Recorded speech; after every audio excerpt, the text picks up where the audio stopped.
기운내어라 내가 세상을 이겼느니라. 여기서 이겼다고 할 때 킹제임스 성경 overcome이라는 말을 씁니다. 극복했다는 뜻이에요. 이겨냈다 이런 뜻이죠.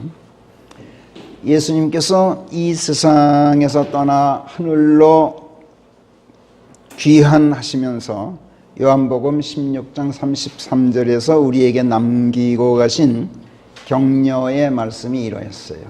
기운내어라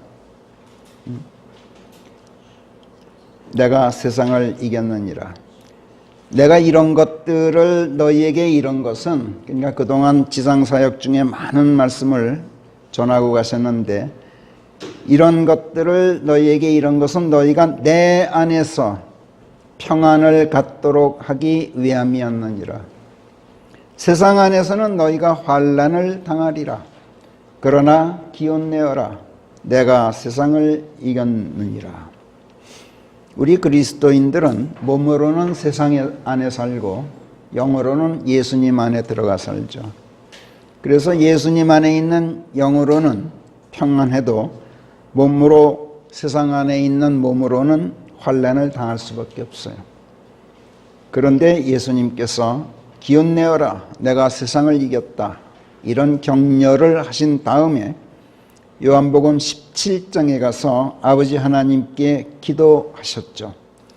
그리고 17장 7, 8, 9, 11절에서 이렇게 기도하셨어요. 아버지께서 저에게 무엇을 주셨든지 그 모든 것들이 아버지의 것임을 이제 저들이 알게 되었나이다. 이는 아버지께서 제게 주신 말씀들을 제가 이들에게 주었기 때문이옵니다. 이들이 그 말씀을 받고 제가 아버지께로부터 왔음을 확실히 알게 되었고 아버지께서 저를 보내셨음을 믿게 되었나이다. 이들을 위하여 제가 기도하나이다. 이들이 아버지의 것이기에 제가 세상을 위해서가 아니라 아버지께서 제게 주신 이들을 위하여 기도하는 것이옵니다.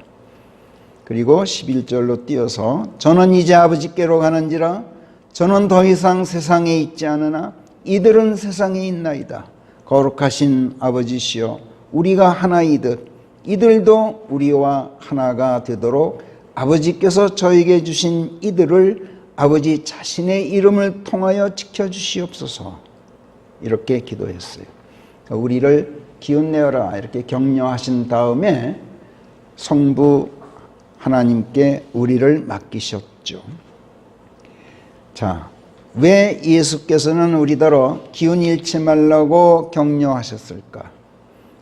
또 왜 우리를 지켜달라고 성부 하나님께 간곡히 기도하셨을까? 세상 안에서는 우리가 환난을 당할 것이기 때문이고 예수 그리스도 당신 안에서만 평안을 갖게 되기 때문에 그러셨어요.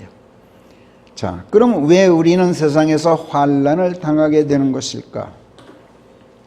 그 환난을 우리가 어떻게 이길 것인가? 이것을 이제 우리 성령 하나님께서 우리에게 조명해 주고자 하십니다. 그래서 오늘만이 아니라 또 한 2주 정도 더 갈 것 같습니다만 기운내어라 내가 세상을 이겼느니라 하는 제목으로 하나님의 말씀을 증거하고자 합니다. 사도행전 15장은 바울과 바나바가 제1차 전도 여행을 성공적으로 마치고 안티옥 교회로 돌아온 뒤에 일어났던 일들을 서술하고 있는 장입니다. 안티옥 교회 자체가 신약 복음에 따라서 구원받고 그리스도인으로 거듭난 이방인들, 즉 구약 율법에 따라 사람의 자기 의의가 아니라 예수 그리스도의 믿음을 통해서 하나님의 은혜로 구원받고 그리스도인들이 된 이방인 출신 성도들을 중심으로 설립된 최초의 신약 교회였다. 이렇게 우리가 배웠죠. 그런데 그 교회가 성령의 명령에 따라서 그 신약 복음을 널리 전파하도록 바울과 바나바를 전도 여행에 파송했던 교회예요. 그 사도들이 1차적으로 이제 사명을 마치고 돌아왔어요. 그리고 하나님께서 이방인들에게 믿음의 문을 열어주시는 가운데 행하셨던 모든 일들을 성도들에게 보고함으로써 성도들이 다 함께 하나님께 영광을 돌렸던 교회였어요. 그런데 그 뒤에 어떤 일이 벌어졌을까요? 좀 길지만 오늘 처음 들어가는 장이기 때문에 사도행전 15장 전문을 읽어보겠어요. 길지만 사경이 해도 하니까 우리 그런 기분으로 1절부터 35절 마지막까지 우리 같이 읽기로 해요. 시작. 그런데 유대에서 내려온 어떤 사람들이 형제들을 가르쳐 말하기를 너희가 모세의 방식대로 할례되지 않으면 너희는 구원받을 수가 없다 하더라. 그러므로 바울과 바나바는 이들과 많은 논쟁 끝에 적지 않은 이견을 드러내게 되었으니 이때 그들이 결정하기를 바울과 바나바 그리고 그들 중 다른 몇몇이 예루살렘에 올라가 사도들과 원로들에게 가서 이 문제를 논의하게 하였더라. 그리하여 이들이 교회의 전송을 받고 여행길에 올라 페니케와 사마리아를 지나면서 이방인들의 개심을 자세히 설명하였더라. 그리하여 이들이 모든 형제들에게 큰 기쁨을 안겨주게 되었더라. 그리고 이들이 예루살렘에 당도하자 교회와 사도들 그리고 원로들이 이들을 영접하니 이들이 하나님께서 자기네들과 함께 행하신 모든 일들을 자세히 설명해 주더라. 그러나 믿는 바리새인들의 분파에 속하는 몇몇 사람들이 들고 일어나 말하기를 그들에게 할례를 행하고 모세의 율법을 지키라고 명령할 필요가 있다 하더라. 그리하여 이 문제를 수기하기 위하여 사도들과 원로들이 한자리에 모이니라. 그리고 많은 논쟁이 있고 나서 베드로가 일어나 그들에게 말하기를 여러분 형제들이여 그대들도 알다시피 훨씬 전에 하나님께서 우리 가운데서 나를 선택하시어서 이방인들이 내 입을 통하여 복음의 말씀을 듣고 믿게 하셨느니라. 그리하여 마음을 아시는 하나님께서 우리들에게 하셨던 것과 똑같이 그들에게 성령을 주시어 그들에게 증언을 하셨고 우리와 그들 사이에 아무런 차별도 두지 않으시고 믿음을 가지고 그들의 마음을 깨끗하게 하셨느니라. 그런데 어찌하여 그대들이 지금 하나님을 시험하여 우리 조상들도 짊어질 수 없었고 우리도 짊어질 수 없었던 멍에를 제자들의 목에 지우려 하는가? 우리는 오직 주 예수 그리스도의 은혜를 통해서만 구원받아야 한다고 믿나니 그들도 똑같으니라 하더라. 그러자 온 무리가 입을 꾹 다물고 바나바와 바울의 말을 경청하는 가운데 하나님께서 그들을 통하여 이방인들 가운데서 어떤 기적들과 이적들을 행하셨던 것에 대하여 설명을 듣더라. 그리하여 그들이 평온을 찾은 후에 야고보가 호응하여 이렇게 말하더라. 여러분 형제들이여 내 말에 귀를 기울이라. 하나님께서 처음에 이방인들에게 찾아가셔서 당신의 이름을 위하여 그들 가운데서 한 백성을 불러내셨던 일에 대해 시문이 설명한 바 있도다. 그리고 이것은 선지자들의 말과도 일치하나니 기록되기를 이 일 후에 내가 돌아오겠고 무너진 다윗의 성막을 재건할 것인즉 그것의 폐허 더미를 내가 재건하겠고 내가 그것을 일으켜 세우겠노라. 그리하여 나머지 사람들이 주를 찾아 나서게 하리니 곧 모든 이방인들이 내 이름을 불러 이딱하도록 하겠노라. 이 모든 일들을 행하는 주가 말하노라 하셨느니라. 그분의 모든 일들은 세상의 시작 때부터 하나님께 알려졌던 일들입니다. 그러므로 내 판결은 이러하니 이방인들 가운데서 하나님께로 돌아온 자들을 우리가 괴롭히지 말자는 것이라. 다만 우리가 그들에게 서한을 보내 우상들로 오염된 것들을 멀리하고 음행을 삼가며 목졸라 죽인 것들과 피를 먹지 말도록 하자는 것이라. 사실 회당들에서는 안식일마다 옛시대 모세의 율법이 읽혀지는 가운데 온 성읍 도초의 모세를 주창하는 자들이 있느니라 하더라. 그러자 이 말이 온 교회와 함께 사도들과 원로들을 기쁘게 하여 그들의 모임 중에서 뽑은 사람들을 바울과 바나바와 함께 안티옥에 보내기로 하였으니 이름하여 별명이 바사바인 유다 그리고 실라였으니 이들은 형제들 가운데서 수장급이더라. 그리고 그들이 이런 내용으로 편지를 그들 편에서 보냈더라. 사도들과 원로들 그리고 형제들이 안티옥과 시리아와 킬리키아 형제들에게 문안 인사하노라. 우리가 듣자 하니 우리들 중에서 그들에게 간 어떤 자들이 그들들로 반드시 할례되고 율법을 지켜야 한다 하면서 그들의 혼을 띄어보는 말로 그들을 괴롭혔다 하는데 우리는 그들에게 그런 명령을 일체 내리지 않았느니라.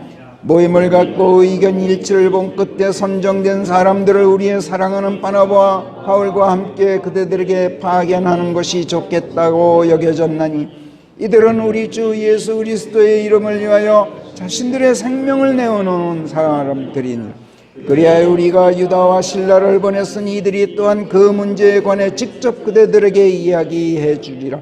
이는 이런 필수적인 일들 이상으로 큰 짐은 그들에게 지우지 않는 것이 성령께 선하고 또 우리들에게 선하다고 여겨졌음이니 곧 우상들에게 바쳤던 음식들과 피 그리고 목졸라 죽인 것들은 그들이 먹기를 삼가고 또 음행을 삼가라는 것이라. 그들이 이런 것들을 삼가기만 한다면 그들이 바르게 행하는 것이리라. 잘 있으라. 이렇게 썼더라. 그리하여 이들이 물러나와 안티옥에 가서 무리를 한자리에 모은 후에 그 편지를 전하니라. 그들이 그 편지를 읽고 나자 위안이 되어서 그들이 기뻐하더라.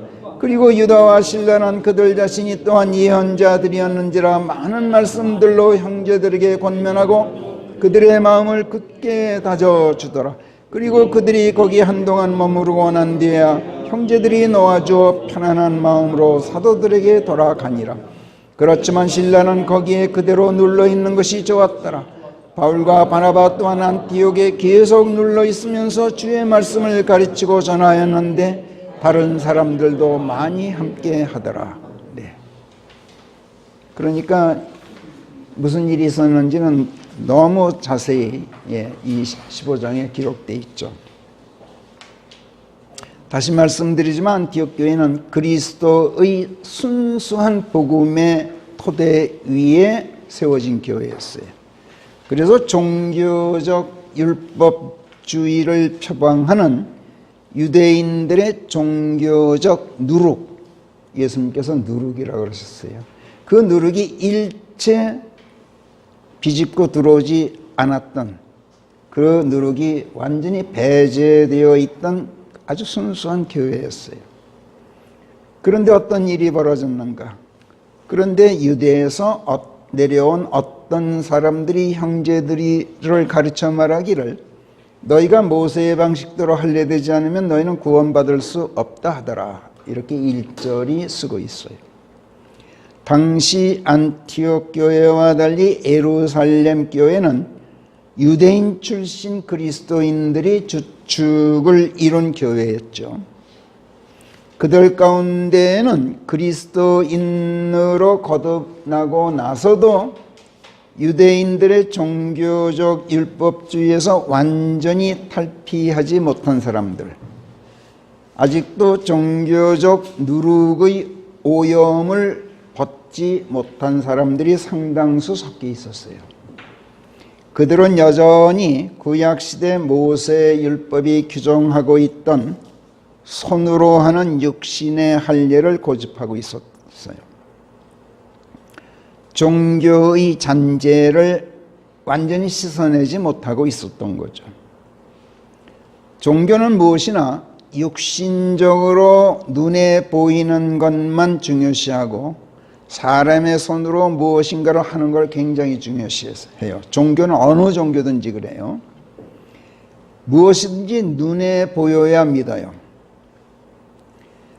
하나님께서 모세를 앞세워서 이스라엘 백성을 이집트에서 출애굽시켰을 때 약속의 땅, 젖과 꿀이 흐르는 가나안 땅으로 이끌고 가셨을 때 하나님께서 뭘로 이끄셨어요? 낮에는 구름 기둥, 밤에는 불 기둥으로 인도하셨어요.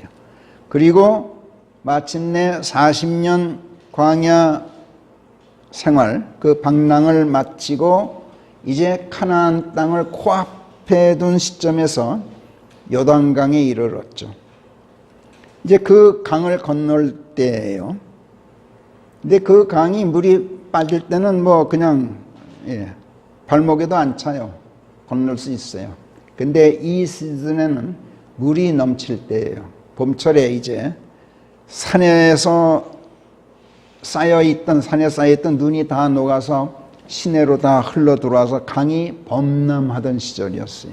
도저히 그냥 건널 수가 없어요. 이 물살이 굉장히 세요. 그 시절에는. 거길 건너가야 돼요. 굉장히 위험한, 어떤 면에서는 홍해를 건너가는 만큼 힘든 그런 때였어요. 이때 그 강을 건널 때는 하나님께서 뭘로 인도하셨느냐? 언약궤를 앞세워서 백성을 이끄셨어요. 또 이때는 이미 그 백성을 이끄는 지도자도 더 이상 모세가 아니에요. 모세는 이미 떠났어요, 세상을. 새 지도자 여호수아였죠. 백성도 출애굽 당시의 그 세대가 아니에요. 광야 생활 중에 새로 태어난 새 세대였어요.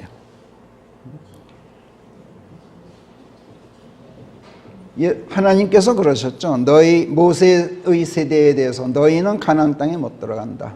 너희들이 너무 나한테 내 말을 거역하고 반역하고 이집트로 돌아가자고 계속 너희들이 그랬다. 너희는 가나안 땅에 못 들어간다. 19살 이하는 들어가도 그 이상은 못 들어간다. 40년 광야 생활 중에 다 죽었어요, 그 사람들은. 그래서 광야에서 출생했던 새로운 세대, 여호수아도 그 중에 한 사람입니다. 그 세대가 이제 백성이었어요. 여호수아는 예수라는 이름과 똑같은 뜻이에요. 여호와께서 구원하신다라는 뜻이죠.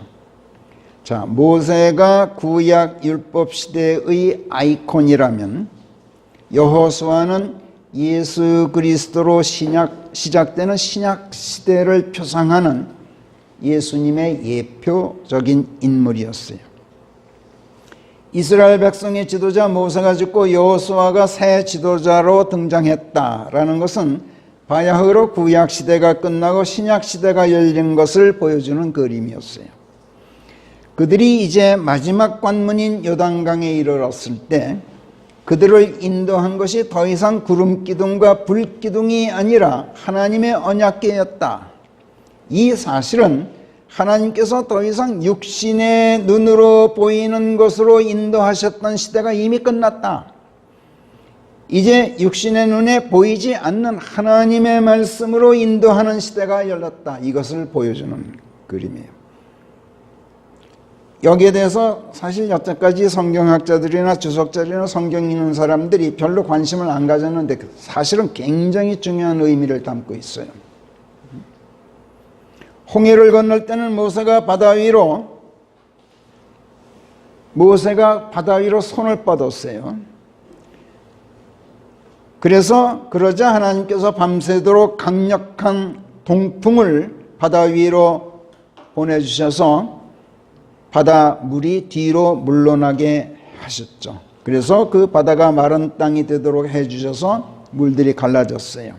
근데 요단강을 건널 때는 하나님의 언약궤를 맨 제사장들의 발바닥이 수면에 닿는 순간 상류에서 내려오던 그 세차게 내려오던 강물이 한 무더기로 멈춰섰어요. 여호수아서 3장 12절에 보면 홍해를 건널 때는 하나님께서 모세의 손을 사용하셨어요. 사람의 몸을 사용하셨단 말이에요. 요단강을 건널 때는 아니에요. 눈에 보이지 않는 하나님 당신 자신의 말씀을 사용하셨어요. 언약궤를 앞세웠던 거예요. 구약시대에는 사람들이 눈에 보이는 것으로 믿게 하셨던 하나님이었어요. 그런데 갈보리 십자가 이후에는 눈에 보이지 않는 하나님의 말씀으로 사람들이 믿게 하시는 것을 보여주는 그 그림이 바로 이 여호수아서 출애굽기에 나타나고 있는 거예요. 구약 율법에 기초한 종교 시대가 바야흐로 끝나고 하나님의 은혜에 기초한 예수 그리스도의 믿음의 시대가 열리기 시작하는 것을 보여주는 아주 선명한 그림이었던 거예요. 40년 광야 생활에서 하나님께서 낮에는 구름 기둥으로 밤에는 불 기둥으로 인도하셨다고 사람들이 입에 침이 마르도록 하나님을 찬양해 왔어요. 그렇지만 사실 그것은 지금의 우리가 볼 때 예찬할 일이 못 돼요. 왜냐? 그건 그 당시 유대 백성이 무엇이나 눈에 보여야 믿는 수준밖에 되지 않았기 때문에 하나님께서 이스라엘 백성을 먼저 눈에 보이는 것을 중시하고 믿는 종교적인 방법을 사용하실 수밖에 없는 불가피한 일이었기 때문에 정말 하나님을 찬양하고 싶으면 하나님께서 눈에 보이지 않는 당신의 말씀으로 요단강을 건너게 하셨던 사건을 찬양해야 돼요. 근데 누구도 요단강 건널 때 어떻게 건너는지에 대해서는 언급을 안 해요. 왜 그럴까요? 아직도 종교적 잔재를 버리지 못하고 있다는 뜻이에요. 여호수아서 3장 전문을 다 읽고 싶지만 시간 관계상 여러분들이 집에서 읽어보시기 바라요. 오늘 제가 번역한 걸 프린트 해온다는 걸 제가 깜빡 잊고 뺀 것 같아요. 아무튼 종교는 무엇이나 육신의 눈으로 보이는 것을 중시하고 눈으로 볼 수 있어야 믿고 눈에 보이는 것으로 사람들을 회유하고 미혹해요. 그리고 사람이 사람으로서 자기 손으로 무엇인가를 해놓아야 그게 하나님을 섬기는 것이고 하나님께서 좋아하시는 것으로 알고 있어요. 어떤 종교건 이것이 종교의 특징이고 이것이 종교가 가르치는 교리의 핵심이에요. 예수님께서는 일찍이 마태복음 16장 6절에서 제자들에게 바리새인들과 사두개인들의 누룩을 조심하고 경계하라 이렇게 충고하셨던 걸 여러분들이 기억할 거예요. 이 말씀이 무슨 뜻인지 제자들이 깨닫질 못했어요. 그래서 자기들끼리 이러쿵저러쿵 자기들끼리 이게 무슨 뜻이냐, 우리가 빵을 가져오지 않아서 그런 거 아니냐, 뭐 이런 식으로 서로 수군거리고 있었어요. 예수께서 그걸 보시고 이 말씀을 너희가 깨닫지 못한다니 이게 어찌된 일이냐 이렇게 꾸중하셨죠. 그때서야 주께서 빵의 누룩을 경계하라는 것이 아니라 바리새인들과 사두개인들의 교리를 경계하라고 명하셨다는 것을 그들이 깨달았더라 이렇게 16장 12절이 쓰고 있습니다. 예수님께서는 종교인들의 교리를 누룩이라고 빗대어 말씀하셨어요. 누룩, 밀가루나 보리가루 같은 고운 곡식가루의 순수성을 변질시키는 물질을 말하죠. 부풀어 오르게 해서 뭐 빵을 구워도 먹기 좋고 부드럽게 해주고 그렇긴 해요. 그러나 그 순수성을 변질시키는 성질을 가지고 있어요. 예수께서는 유대인들의 종교적 교리가 당신께서 세상에 오신 목적을 밝히는 복음의 진리를 변질시킨다는 점에서 종교인들의 교리를 누룩이라고 말씀하시고 그것을 경계하라고 충고하셨던 것인데, 예수께서 이런 충고를 제자들에게 하시게 된 동기를 보면은 앞에서 바리새인들과 사두개인들 같은 종교인들이 함께 몰려와서 예수님을 시험해서 자기네들에게도 하늘로부터 표적을 보여주시오 하고 요구했던 것이 발단이 되었어요. 무엇이나 눈에 보이는 게 있어야만 믿겠다 이런 식이에요. 이게 종교의 특징이란 말이에요. 바리새인들과 사두개인들은 다 같이 유대인 종교인들이었지만 교리가 서로 달라서 서로 반목하고 있던 집단이었어요. 서로 교파가 틀려요. 서로 아웅다웅 싸우는 그런 두 파였어요. 양대 산맥이었죠. 유대인 종교의 세력에. 예를 들면 바리새인들은 부활을 믿었어요. 사두개인들은 부활은 없다 이렇게 주장했어요. 천사, 바리새인들은 믿어도 사두개인들은 천사가 어디 있느냐 부인했어요. 마태복음 22장에서 어떤 사람이 자식 없이 죽으면 그의 아우가 미망인이 된 형수를 아내로 맞아들여서 형에게 씨를 일으켜 주어야 한다고 규정한 모세의 율법을 빙자해서 예수님께 와서 시험했죠. 어떤 형제 7이 있었는데 그 형이 죽었다. 그래서 그 둘째 아우가 그 형의 아내를 아내로 맞아들였다. 근데 그도 죽었다. 이런 식으로 7 형제가 다 그렇게 했는데 그 여자도 이제 죽었다.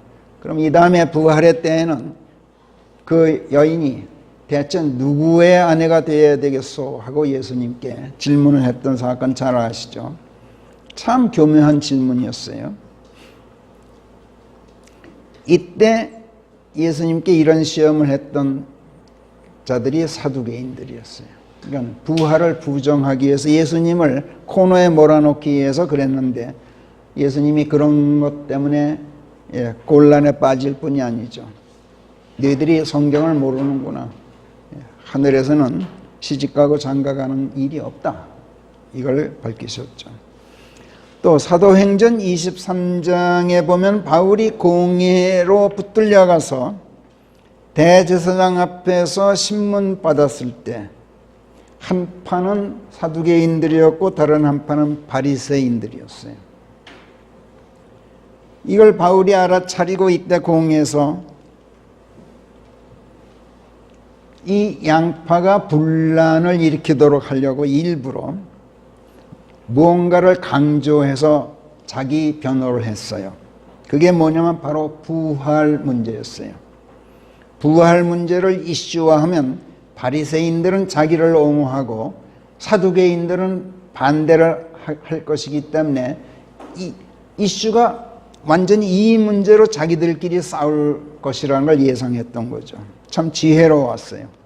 여러분 형제들이요, 나는 바리새인이요, 바리새인의 아들인데 내가 그 소망, 곧 죽은 자들의 부활에 관한 문제로 지금 신문을 받고 있어 이렇게 얘기했어요. 일부러 부활 문제를 이슈화시켰단 말이에요. 사두개인들은 부활은 없다, 천사도 없다, 영도 없다 이렇게 말하는 반면 바리새인들은 다 시인하고 있었기 때문에 사도행전이 23장 8절을 보면은 일부러 분열이 일어나도록 하기 위해서 바울이 이렇게 말했다 이렇게 쓰고 있어요. 이렇게 부활 문제가 이슈화되니까 바리새인들과 사두개인들 간의 의견 충돌이 생겨서 급기야 바리새파의 서기관들이 들고 일어나서 우리는 이 사람에게서 즉 바울에게서 아무 악한 점을 찾아내지 못한다. 혹시 어떤 영이나 천사가 그에게 전하여 주었다면 우리가 하나님과 싸우는 것이 되지 않느냐. 그러니 우리 그러지 말자. 바울을 두둔하고 나왔어요. 그 바람에 로마 군 부대장이 가만히 보니까 바울이 바리새파하고 사두개파 사이에서 이리 끌리고 저리 잡아 끌리고 찢기지는 않을까 걱정이 됐어. 그래서 바울을 군부대 성체로 호송해 가게 되었죠. 이처럼 종교라는 것은 자기네 교리를 내세워서 교파 간에 피터지게 싸우면서도 예수님을 시험하고 괴롭히는 일에 있어서만큼은 손을 잡아요. 전에도 제가 말씀드렸듯이 이거는 교파 간에만 그런 게 아니라 다른 종교들끼리도 그래요. 오늘날 기독교라는 이름의 종교가 불교하고 가까이 지내려고 그런 게 다 그들의 특성을 그대로 보여주는 거예요. 자, 마태복음 16장에서도 그랬어요. 하늘로부터의 표적을 보여주시오. 이렇게 예수님께 와서 시험하였을 때도 바리새파와 사두개파가 손을 잡고 같이 왔어요. 이때 마태복음 16장 5절에서 예수께서 그들에게 응대하신 말씀이 뭐였어요? 사악하고 음란한 세대가 표적을 구하느니라. 그런데 선지자 요나의 표적 말고는 어떤 표적도 그 세대에게 주어지지 않으리라. 이렇게 말씀하셨어요. 여기서 보듯이 예수께서는 종교인들을 사악하고 음란한 세대, 이렇게 가차없이 지적하셨어요. 성경에서 사악하다, 이 말은 악하다라는 말과는 좀 의미가 다르다 그랬죠. 악하다 그럴 때는 evil, 근데 사악하다 할 때는 wicked 이렇게 써요. 이건 마귀의 속성을 말해요. evil은 그것의 반대말로 써요. 좋다의 반대, 나쁜 것은 전부 이불이야.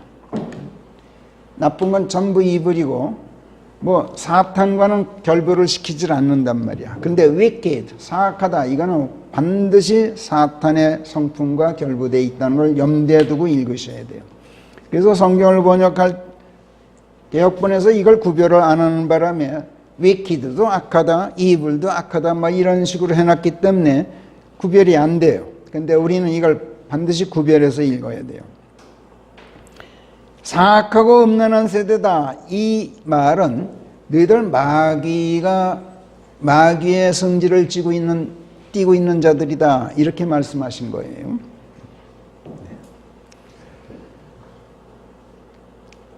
선하다, 그냥 이거의 반대말은 그냥 악하다예요.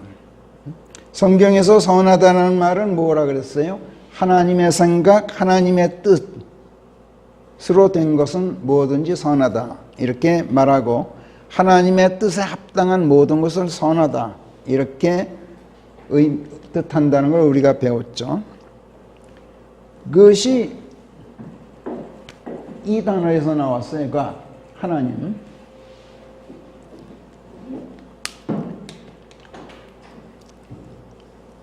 사악하다는 하나님의 생각, 하나님의 뜻이 아닌 정도가 아니라 사탄의 생각, 사탄의 관계, 사탄의 뜻이에요. 사탄적이다, 이런 뜻이에요.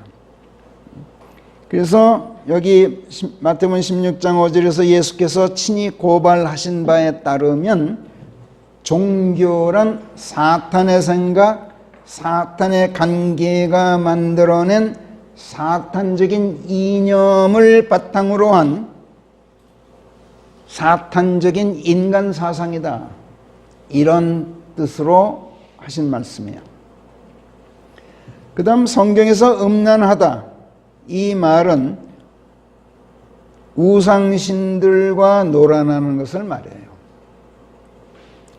예수님에 따르면 종교는 우상신들과 노란하는 자들의 음란한 우상숭배 놀이예요. 기독교라는 이름으로 종교화된 사람들이 하나님을 섬긴다고 하지만 그들의 하나님은 성경의 하나님을 저희들 멋대로 우상신으로 변질시켜 놓고 섬기는 하나님이에요. 자, 그런데 예수님에 따르면 그런 자들이 표적을 구한다, 이렇게 예수님께서 지적하셨어요. 표적을 구한다. 하나님을 눈에 보이게 나타내고 그분의 일들이 육신의 눈으로 볼 수 있게 나타나기를 바란다, 이런 뜻이야. 눈에 보이는 것이 아니면 믿으려고 하질 않아. 종교인들은 육신적이기 때문에 무엇이나 육신의 눈으로 볼 수 있어야 믿고 받아들여요. 예수님의 말씀처럼 그들은 저녁에 하늘이 붉으면 날씨가 좋겠구나 하고 아침에 하늘이 붉고 찌푸렸으면 오늘은 날씨가 굽겠구나 해요. 이렇게 하늘의 형색을 눈에 보이는 것으로 분별한단 말이야. 그런데 시대들의 표적은 분별할 줄을 몰라. 왜? 시대들의 표적은 육신의 눈으로 볼 수 있는 것이 아니기 때문에. 날씨가 맑고 궂은 기후도 그렇지만 인류 역사와 시대의 흐름이라는 것도 하나님께서 주관하신다는 건 우리가 다 알고 있어요.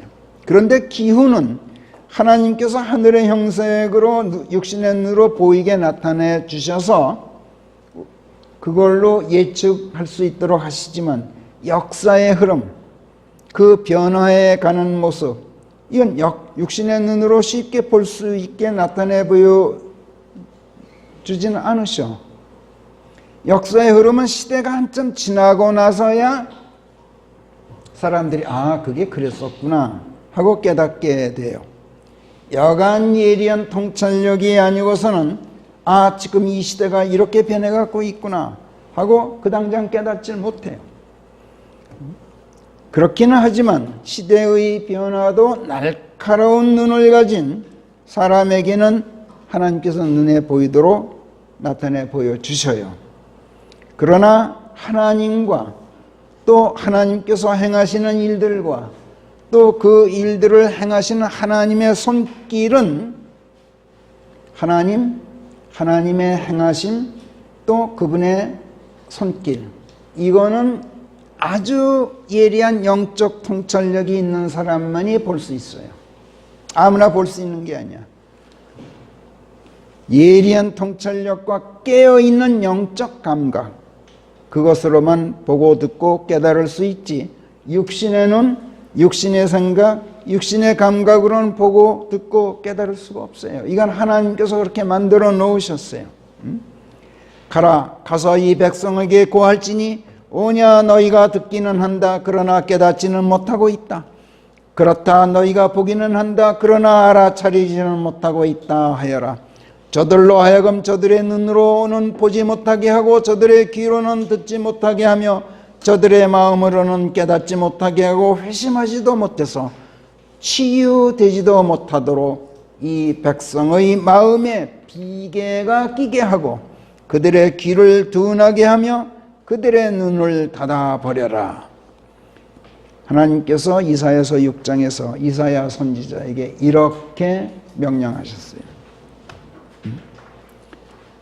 사람이 사람의 눈으로 보지 못하고 사람의 귀로 듣지 못하고 사람의 마음으로는 깨닫지도 못하게 하고 사람의 생각으로 회심하지도 못하게 해라. 그래서 내가 그들을 치유할 수 없게 해놔라. 이렇게 명령하셨어요. 왜 그렇게 하나님께서 해놓으셨는가?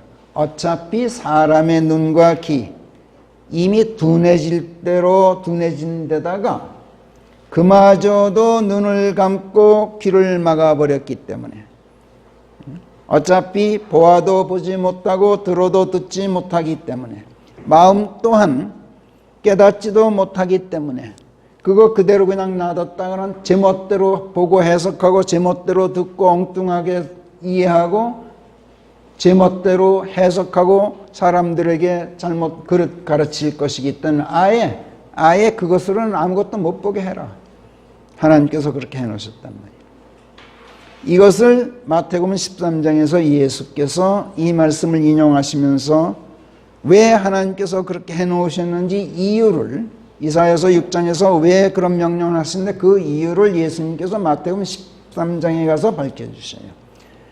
하나님께서는 사람의 눈과 귀, 사람의 마음으로는 보지도 듣지도 깨닫지도 못하게 해놓으셨고 사람 자신의 생각으로 회심하고 사람 자신의 마음으로 치유되지도 못하게 해놓으셨어요.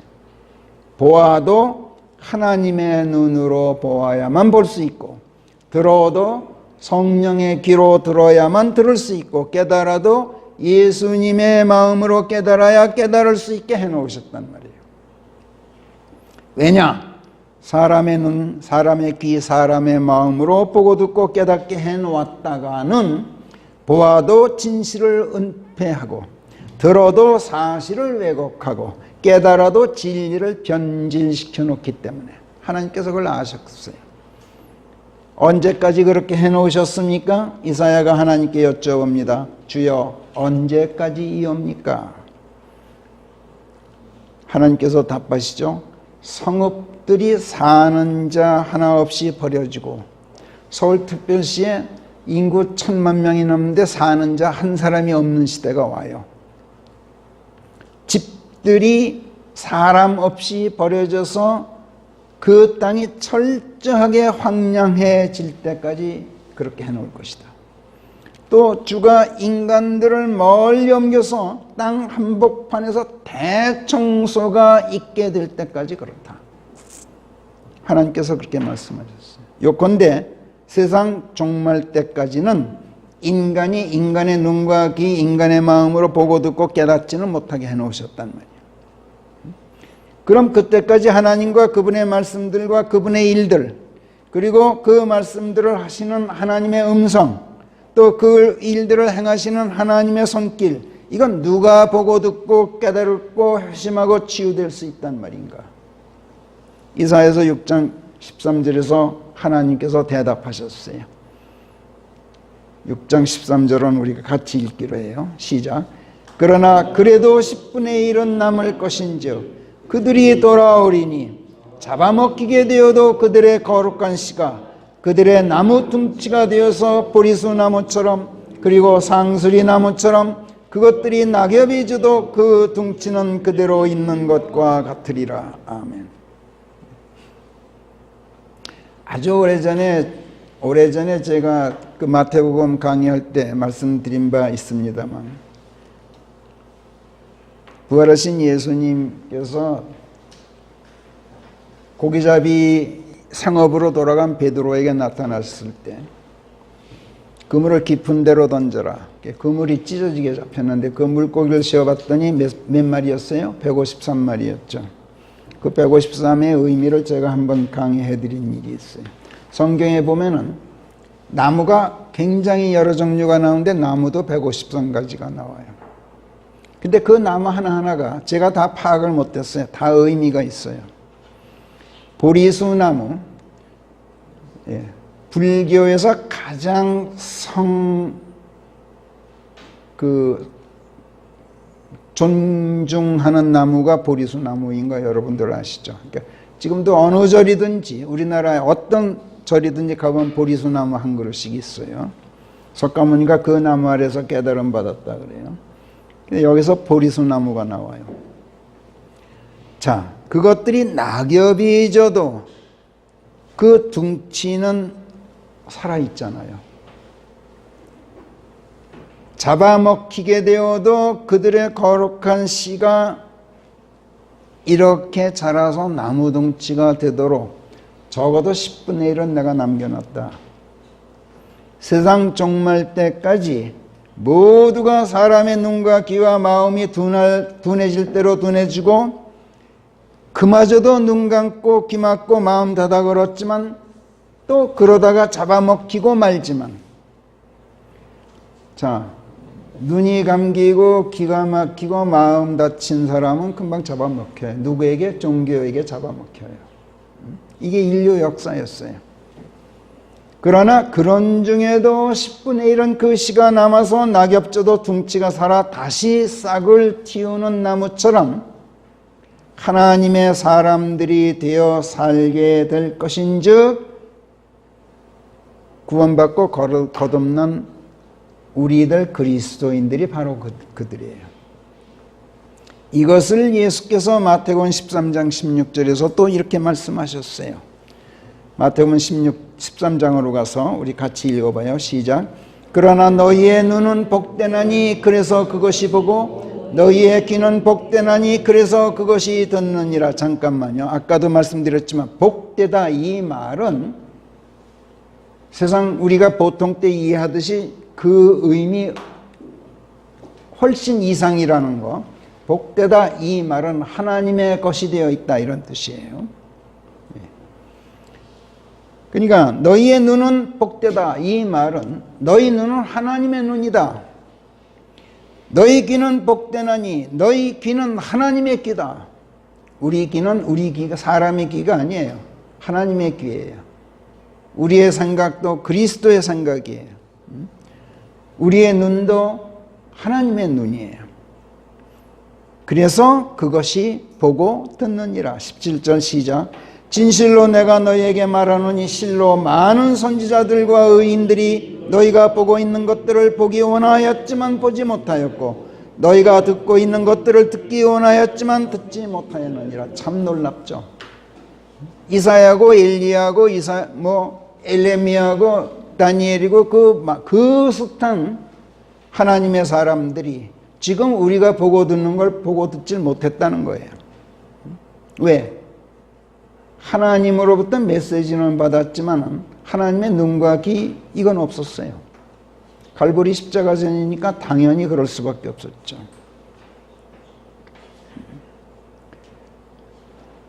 우리는 그래서 보고 듣고 깨달을 수가 있어요. 놀라운 사실은 지난날 그 많은 선지자들과 의인들이 하나님께서 보내신 사람들이었음에도 불구하고 우리만큼 보고 듣고 깨닫지를 못했다고 예수님께서 말씀하셔요. 왜 그랬을까? 성령께서 히브리서 11장 1, 2, 3절에서 답을 하셔요. 히브리서 11장 1절부터 같이 읽어요. 시작. 무릇 믿음은 소망하며 기다리는 것들의 실체요 보이지 않는 것들의 증거니라. 그 결과 원로들은 믿음 안에서 선한 평판을 얻었느니라. 하나님의 말씀으로 세상들이 틀이 잡혔기에 보이는 것들이 나타나 보이는 것들로 만들어졌던 것이 아님을 믿음을 통하여 우리가 깨닫느니라. 이게 무슨 말이에요? 무릇 믿음은 소망하며 기다리는 것들의 실체요. 소망하며 기다리는 것은 눈앞에 없으니까 안 보이잖아요. 그러나 믿음 안에서는 그 실체가 보인다는 거예요. 그러니까 우리는 눈에 안 보여도 문제가 없어요. 왜? 믿음 안에 있기 때문에 실체를 보고 있어요. 또 보이지 않는 것들도 확연한 증거로 손에 쥐고 있어요. 그래서 원로들은 믿음 안에서 선한 평판을 얻었다. 이 말도 굉장히 주의해서 읽으셔야 돼요. 그들이 믿었기 때문에 선한 평판을 받았다. 이런 뜻이 아니야. 하나님의 함께 하심, 하나님의 한 몸 되어주심 안에서 그들이 선한 평판을 얻었다는 거예요. 그들이 선해서 그런 게 아니라 하나님께서 그렇게 해주셨다는 얘기예요. 하나님의 말씀으로 세상이 틀이 잡혔다. 이것도 사람의 생각으로는 몰라. 알 수가 없어. 그거는 믿음을 통해서만 우리가 그걸 깨닫게 돼요. 하나님께서 믿음 안에서 당신의 생각을 넣어주시는 거예요. 그래서 우리가 깨닫는다는 얘기야. 우리 그리스도인들은 예수 그리스도 안에 들어가 있는 사람들이에요. 그래서 우리는 예수님과 한 몸, 예수님과 하나의 살이 된 사람들이에요. 예수 그리스도와 알을 이루고 있고 믿음을 이루고 있단 말이야. 그래서 제가 늘 강조하는 말이지만 성경에서 암이라는 말, 믿음이라는 말, 이것은 하나됨이에요. 하나됨. 예수께서는 양팔 벌리고 우리를 부르고 계셔요. 내 안으로 들어와서 내 품에 안겨라. 나를 믿고 거기서 끝나지 말고 믿고 내게 안겨라. 그리고 성령께서 나를 예수님 안으로 끌고 들어가요. 여기에 내가 저항만 안 하면 돼. 몸부림치지만 않고 그냥 가만히만 있으면 돼. 그러면 성령께서 넣어주셔. 이게 침례예요. 맵티즘이에요. 그러면 예수께서 나를 꼭 안아주시고 한 몸 되어주시고 하나의 살이 되어주셔요. 그러면은 그 순간 예수님의 눈이 내 눈이요, 예수님의 귀가 내 귀요, 예수님의 생각이 내 생각이요, 그분의 감각이 내 감각이야. 그러니까 내가 깨달아도 하나님의 마음으로 깨닫고 보아도 들어도 모두가 하나님의 눈과 귀로 보고 듣게 되는 건 당연하죠. 이것이 알미고 이것이 믿음이에요. 내가 믿는 게 믿음이 아니란 말이야.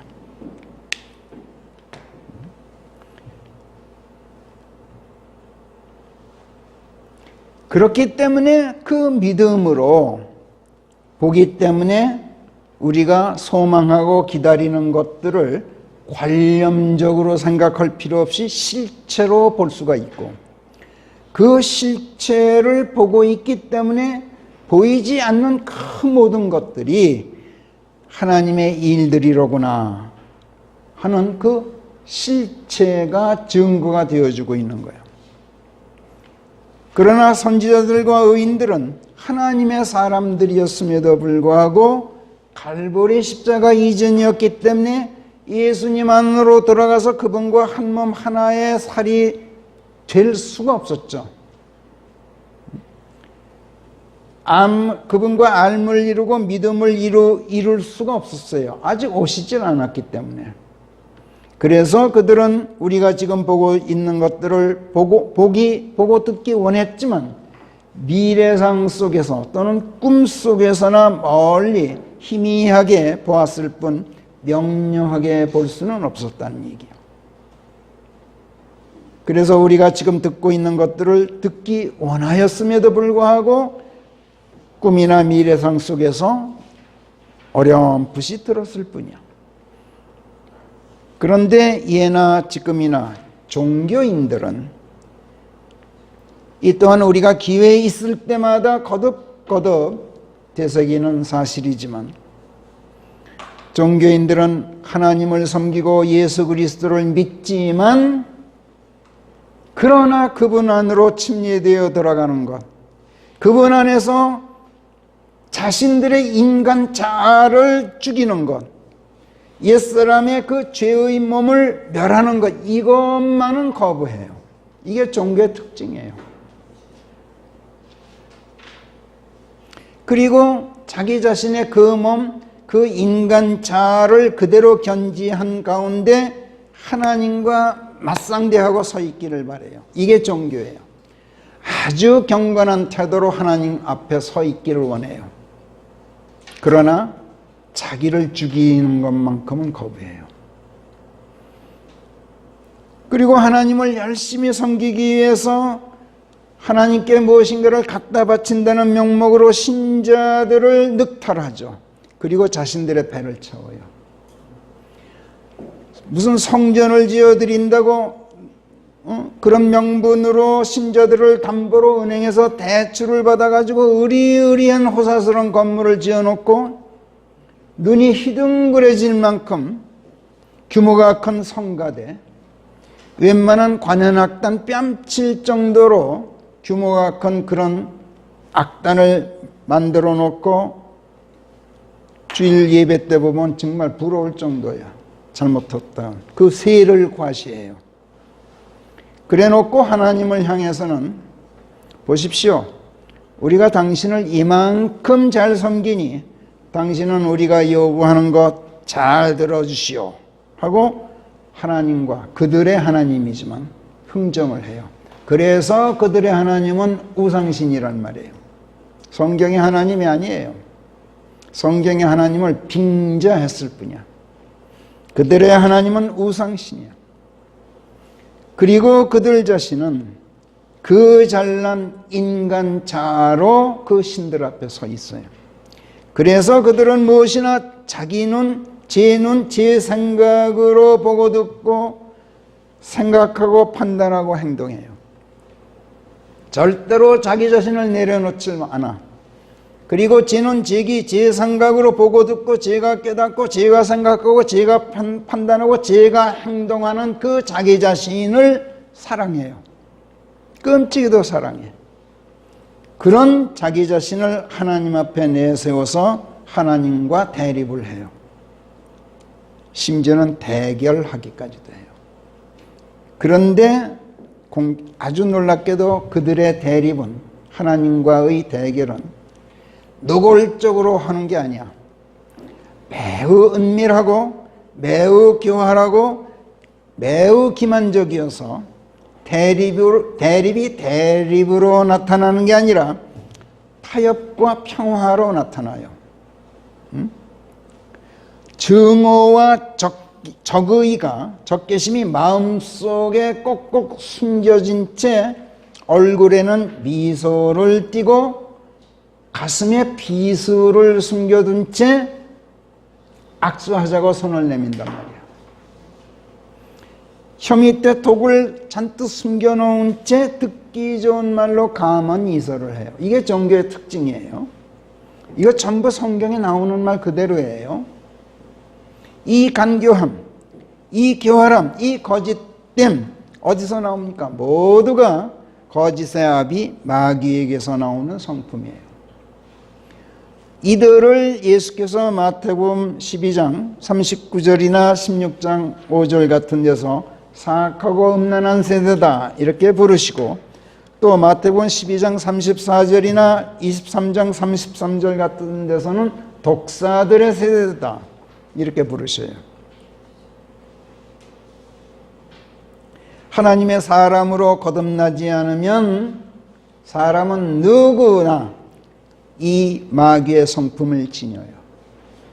차라리 종교화되지 않은 사람은, 무신론자들은 이런 성품을 감출 줄을 몰라 그냥 노골적으로 드러내기라도 해요. 그런데 종교화된 사람들은 회칠한 무덤처럼 종교의 옷으로 이런 마귀의 더러운 성품을 감춰버려요. 그래서 교활하고 간교하고 은밀하단 말이야. 그런데 예수께서는 그런 자들을 두고 사악하고 음란한 사람들이다 라고 말씀하지 않고, 또 독사들 같은 자들이다 이렇게 말씀하지 않고 세대다 이렇게 부르셔요. 세대, generation이다 이렇게 부르신단 말이에요.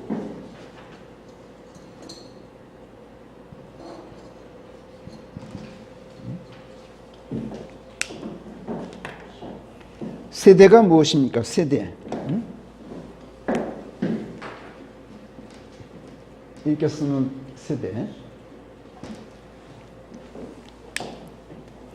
우리말 국어사전에 보니까 여러 대라거나 여러 연령층 또는 한 대 또는 약 30년을 한 구분으로 하는 연령층 또는 세상 등등으로 설명하고, 한 세대 무슨 뒤진 사람이라든지 세대가 달라진다든지 세대 차이가 난다든지 하는 말을 예문으로 들고 있는 걸 보았어요. 근데 이 세대를 영어로는 generation이라고 그래요. generation.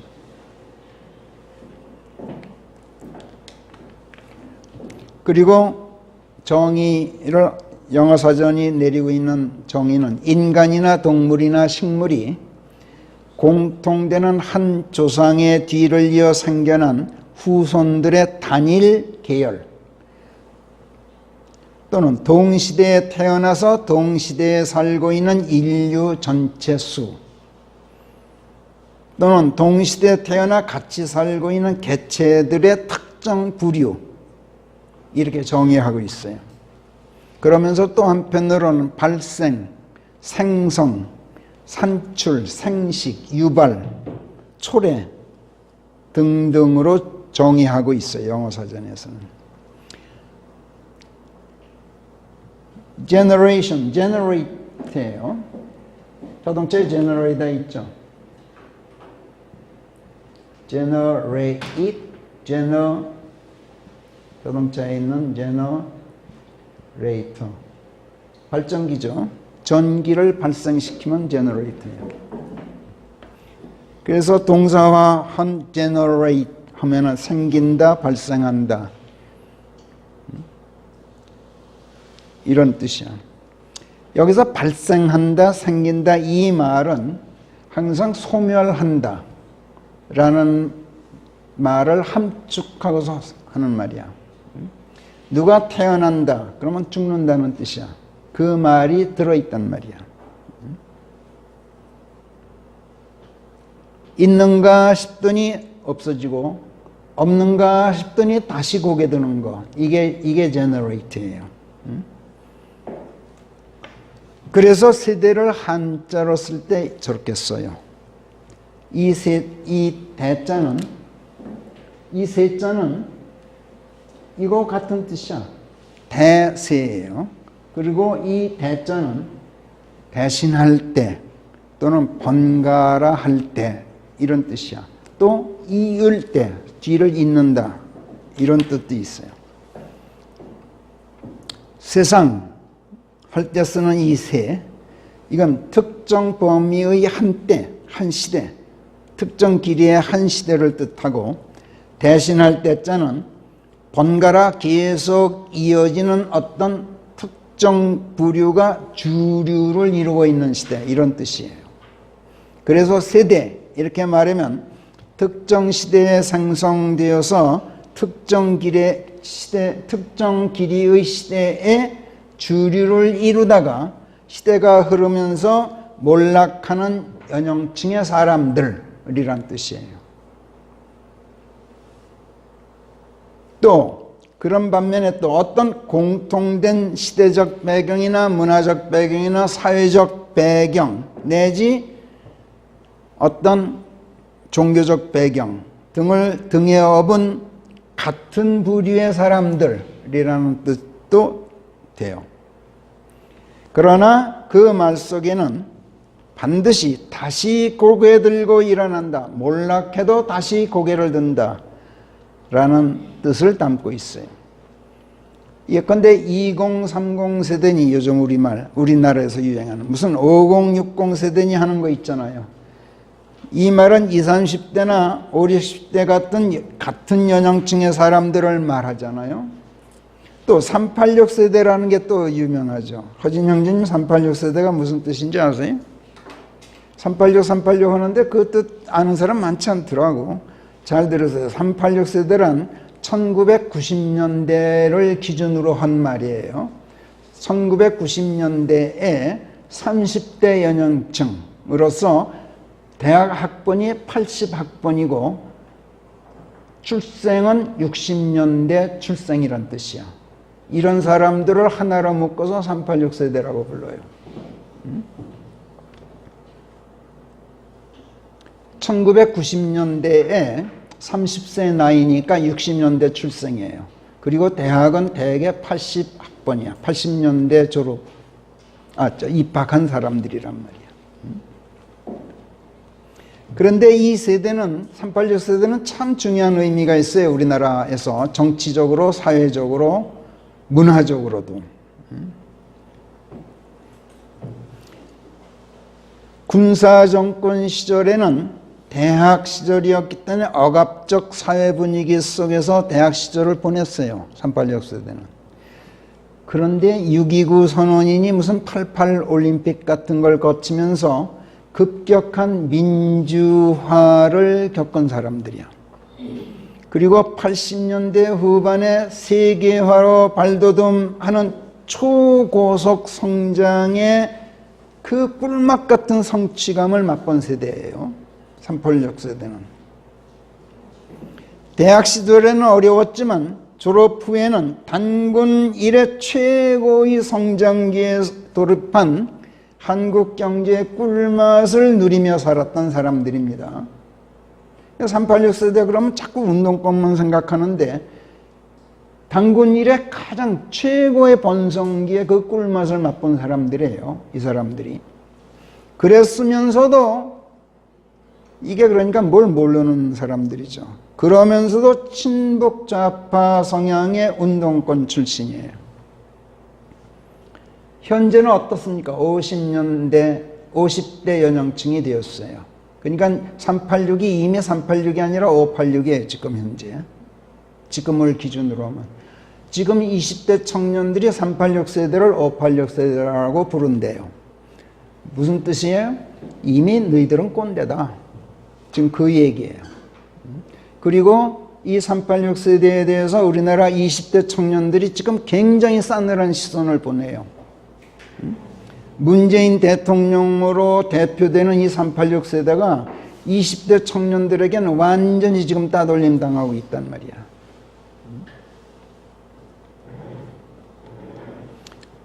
(386) 세대가 판을 주류를 이루던 그 시대 이후 20년이 흐른 지금 새 밀레니엄 시대의 주인공들인 오늘의 청년층, 그들은 386 세대에 몹시 부정적인 시각으로 비판해요. 더 이상 386 세대라고 안 불러요. 586 세대라고 불러. 이미 꼰대들이다 너희는. 그럴 수밖에 없는 게 최근 10년 동안 통계를 보니까 386 세대의 소득이 11%나 늘어났어요. 그런데 20대 청년층은 어떤지 아세요? 22% 줄어들었어요, 소득이. 그래서 지금 20대 청년들이, 그러니까 후손들이, 386의 후 자식들이 부모보다 더 못 살게 되는 우리나라 역사상 최초의 세대가 됐어요. 이게 굉장히 의미가 심장해요. 여태 5천년 역사 중에 그런 일이 없었어. 내 후손이 나보다 못 산다, 이런 일이 한 번도 없었어. 그런데 지금 20대 젊은이들이 자기 부모보다 못 살게 된 첫 번째 세대예요, 지금. 하나님께서 지금 우리나라를 이렇게 이끌고 가셔요. 너희들 한번 고생 좀 해봐야겠다. 지금 하나님께서 그러신다고 저는 해석을 해요.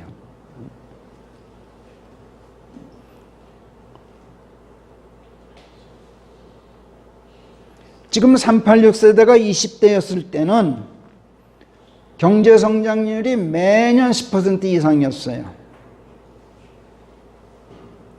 15%, 17%, 20%까지도 올라갔어요. 그런데 그들이 지금 권력을 쥐고 있는 현재는 우리나라가 성장률이 2%도 못 돼요. 초고속 성장을 만끽하고도 나라 경제를 도탄에 빠뜨려 놨어요. 그래 놓고 20대 청년들도 지금 뭐라 그럽니까? 엊그제 신문 보니까 너희들이 교육을 잘못 받아서 그래. 그래서 뭘 몰라. 지금 그러는 거야. 여기에 대해서 20대가 얼마나 지금 반발하고 있는지 몰라. 지금 386 세대, 그냥 586 세대지만 20대 청년들도 뭐라 그래. 너희들 대기업만 찾지 말어. 아무 직장이나 다양한 분야에서 너희들 좋아하는 걸 찾아서 선택지를 좀 넓혀. 이렇게 말해. 근데 젊은이들은 뭐라 그래요? 좋아하고 있네. 선택지가 어디 있어? 그런데 너희들은 왜 대기업에서 지금 임원자리를 꿰차고 앉아 있는 거야? 지금 대기업 임원자리는 전부 50대예요. 그러면서 뭐 우리들도 어떻게? 너희들이야말로 이제는 잔소리밖에 못하는 꼰대들이로구나. 그런데요, 그래서 386 세대의 몰락을 지금 이들이 예고하고 있는데요, 한때는 386 세대가 그 이전 세대를 꼰대 세대로 몰아내고 자기네가 새로운 세대로 주류를 이루었지만 이제는 자기네가 지금 꼰대 세대로 몰려서 주류 자리를 내놓지 않으면 안 되는 처지에 놓였지만 지금 20대도 마찬가지 아니에요? 그들도 언젠가는 주류가 되겠죠. 그러나 언젠가는 또 꼰대 세대로 몰락하겠죠. 그렇잖아요? 이처럼 예수님께서 사악하고 음란한 사람들 또는 독사들과 같은 자들 이렇게 부르지 않고 세대라고 부르신 이유를 제가 설명하는 거예요. 세대란 지금 이런 뜻을 가지고 있어요. 어떤 세대를 시대적 배경이나 문화적 배경 또는 사회적 배경으로 구분해서 세대라고 부르게 되면 시대의 흐름과 함께 몰락하고 소멸되고 만다는 데에 역점을 두고 하는 말이에요. 그러나 예수님께서 부르신 것처럼 독사들의 세대, 이거는 사회적 배경이나 무슨 시대적 배경이나 이런 문화적 배경과는 달라요. 독사들의 세대다, 또는 사악하고 음란한 세대다, 또는 꼴통 세대다, 이런 식으로 어떤 성격적 특성, 어떤 도덕적 특성 내지 종교적 성격을 가지고 구분해서 세대다, 예수님께서 하셨던 것처럼 이렇게 부르게 되면 시대가 지나면서 그 세대가 몰락하는 게 아니라 사람은 바뀌어도 주류를 이루는 그 성격적, 도덕적, 종교적 특성은 새로운 사람들이 계속 등장해서 그 세대를 이어간다. 여기에 역점을 두고 표현한 말이에요. 그러니까 세대라고 말할 때 386 세대, 이거는 시대적 배경을 깔고서 하는 말 아니에요? 또는 무슨 사회적 배경이나. 그러니까 그건 몰락을 의미해요. 몰락한다. 언젠가는 너희들도 사라지고 만다. 이거를 여기에 역점을 둬서 하는 말이지만은 꼴통세대다 이렇게 표현하면 이건 시대적 배경이 아니야. 성격적 특성을 가지고 구분한 거예요. 그 세대를. 그냥 꼴통세대는 어느 시대에나 나타나요. 꼴통 자체는 사라져, 죽어 없어지잖아. 근데 새로운 꼴통이 나온다는 말이야. 그렇지 않아요? 이해되세요? 제 말씀. 예수님께서 이 세대를 세대라고 말한 것은 종교 세대를 세대라고, 사람들이라고 말하지 않고 독사들의 세대, 사악하고 음란한 세대라고 말한 것은 세상 종말 때까지 종교 세대는 사라지지 않는다, 이 뜻을 담고 하신 말씀이야. 사람은 바뀐다. 내가 지상사역을 하던 2000년 전에 바리새파와 사두개파, 얘들은 지금 이미 없다. 그러나 지금 기독교라는 이름의 종교를 이끄는 그 세대, 그 사람들은 누구야? 전혀 새로 등장한 사람들이라. 그렇다고 해서 종교가 소멸된 게 아니지 않느냐. 이거는 내가 다시 와서 이 세상을 끝낼 때까지는 끝나지 않는다. 지금 그걸 말씀하신 거란 말이에요. 이해되실 거예요.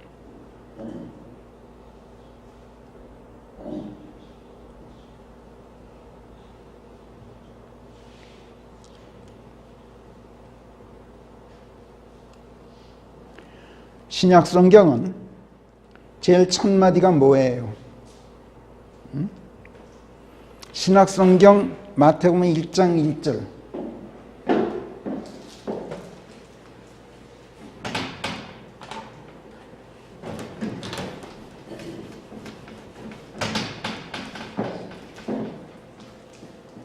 저는 오늘 설교 준비하는데 이것저것 할 일이, 밖에서 할 일이 많이 생겨가지고 또 시간을 많이 뺏겼습니다만은 금요일 날 밤까지 성령께서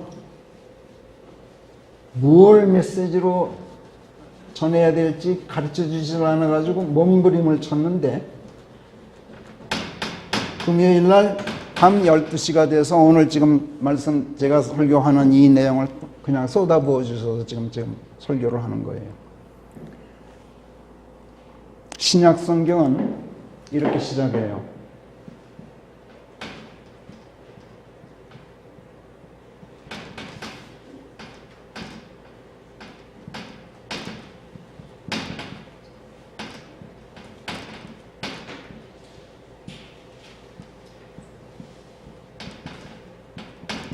The book of the generation of Jesus Christ. 예수 그리스도의 세대에 관한 책이라. 이 선언으로 신약 성경이 시작이 돼요. 신약 시대는 예수 그리스도의 세대의 등장을 선포하는 말씀으로 시작된 시대예요. 이 선포로 지금 이 시대는 예수 그리스도의 세대예요. 자, 그러나 그렇다고 해서 종교의 누룩 세대가 사라진 것은 아니란 말이에요. 2000년 전 예수께서 지상 사역을 하시던 시절에 그 종교 세대, 그 주인공들, 제사장들이니 서기관들이니 바리새인들이니 사두개인들이니 하는 자들 사라진 지 오래죠. 그렇지만 눈에 보이는 것을 중시하고 보여야 믿고 하나님 앞에서 사람의 자기 의를 내세우고 사람이 무엇인가 제 몸으로 제 손으로 뭔가 하는 것만을 중요시하는, 그리고 자기 자신을 내놓지 않고 끝까지 고수하려고 하는 인간 중심주의적 종교 세대, 이거는 오늘까지도 끊이지 않고 대를 이어왔고 오늘에 이르러서도 기독교라는 이름의 종교 세대가 주류야. 그래서 그리스도의 세대는 도리어 이 종교 세력에 압도당하고 있는 형국이에요. 그렇잖아요? 외형적으로 볼 때. 돌이켜보건대 사실 종교 세력은 신약 성경이 첫 책, 첫 줄, 첫 말씀 안에서 예수 그리스도 세대의 등장을 맨 먼저 선포한 이 말씀부터 깔아뭉개기 시작했어요. 앞에서 봤듯이 킹제임스 성경은 신약 성경을 이 말씀으로 시작해요. The book of the generation of Jesus Christ. 이 generation, 이거를 헬라어로는 게네시스라고 그래요. 게네시스. 영어로 하면 제네시스가 되겠죠. 그래서 발생, 창세기가 제네시스 아니에요? 발생, 생성, 이런 뜻이야. 그러니까 잘못 읽으면 예수 그리스도의 생성에 관한 책이다, 이렇게 되죠. 그래서 개역본이 예수 그리스도의 세계라, 예수 그리스도의 혈통이라, 예수 그리스도의 인간으로서의 족보다, 이렇게 해놨단 말이에요. 이 말씀을. 근데 킹제임스 성경은 이 generation이라는 단어가 신구약을 합쳐서 120번 정도 나오는데, 구약이나 히브리어로는 도르라 그래요. 이 generation을 도르, 히브리어로 도르든 게네시스든 히브리어 도르든 헬라어로 게네시스든 또는 영어로 generation이든 신구약 어디서도 세대라는 뜻 이외의 뜻으로는 사용된 데가 한 군데도 없어요. 전부 generation이에요. 세대라는 뜻이에요. 그래서 킹제임스 성경이 족보라는 단어를 쓰지 않고 generation이라는 단어로 옮겼던 것인데, 이건 성령의 인도가 아니면 이렇게 할 수가 없어요. 족보, genealogy죠.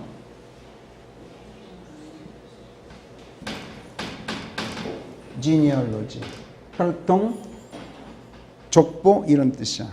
그런데 개역본이 이 킹제임스 성경의 generation을 전부 genealogy로 변조해버렸어요. 그래서 예수 그리스도의 세계다.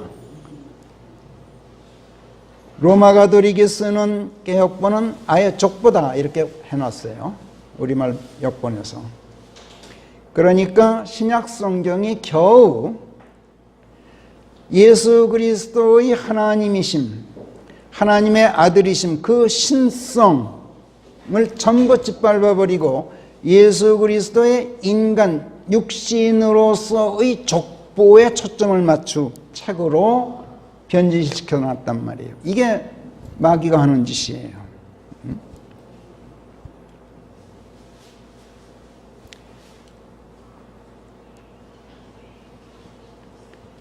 그러니까 신약 성경의 이 첫 말씀, 첫 선포부터 기독교라는 이름의 종교는 이 선포, 예수 그리스도의 세대의 등장 자체부터 묵살해버렸어요. 짓밟아버렸어요.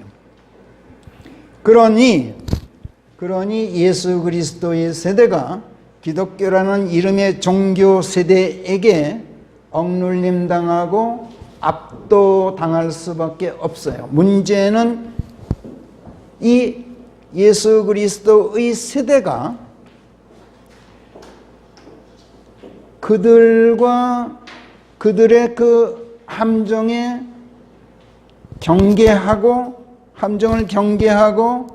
깨어서 그들과 투쟁하고 성경의 진리를 가지고 맞설 생각을 안 하고 아예 싸움을 포기하고 그들과 심지어는 동조까지 한다는 데 문제가 있어요. 오늘날까지 그래 왔어요.